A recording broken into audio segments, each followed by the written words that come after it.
പഹൽഗാം ഭീകരാക്രമണത്തിൽ ഹൈദരാബാദിലെ മക്ക മസ്ജിദിൽ പ്രതിഷേധം. കയ്യിൽ കറുപ്പ് ബാൻഡ് അണിഞ്ഞാണ് വിശ്വാസികൾ നമസ്കാരത്തിൽ പങ്കെടുത്തത്.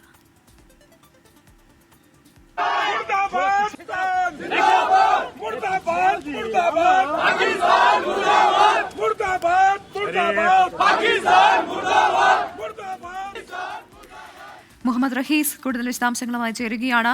റഹീസ്, മതം പറഞ്ഞ് ഇതര മതസ്ഥരെ വെടിവെച്ചു എന്നുള്ള ആ വാർത്ത പുറത്തു വന്നതിന് പിന്നാലെയാണ് ഇപ്പോൾ വിശ്വാസികളുടെ ഭാഗത്തു നിന്ന് തന്നെ ഇത്ര വലിയൊരു പ്രതിഷേധം ഹൈദരാബാദിൽ ഉണ്ടാകുന്നത്. എന്തായിരുന്നു പ്രതിഷേധം? എങ്ങനെയായിരുന്നു?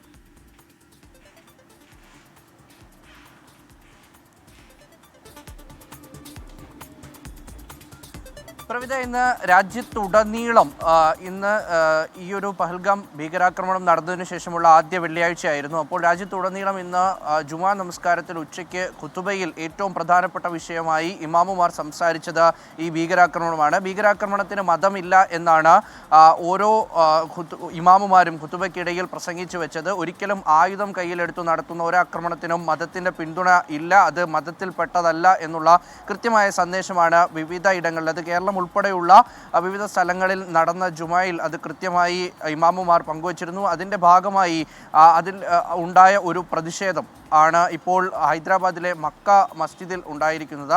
കാരണം ഇന്ന് വിശ്വാസികൾ നമസ്കാരത്തിനെത്തിയത് കയ്യിൽ കറുത്ത ബാഡ്ജ് അണിഞ്ഞുകൊണ്ടാണ്. ആ കറുത്ത ബാഡ്ജ് അണിഞ്ഞുകൊണ്ടാണ് അവർ നമസ്കരിച്ചത്.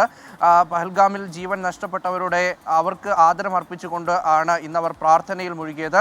അതിനുശേഷം പുറത്തേക്ക് ഇറങ്ങിയ ശേഷം വലിയൊരു പ്രതിഷേധമാണ് ഈ മക്ക മസ്ജിദിന് മുന്നിൽ വിശ്വാസികൾ നടത്തിയത്.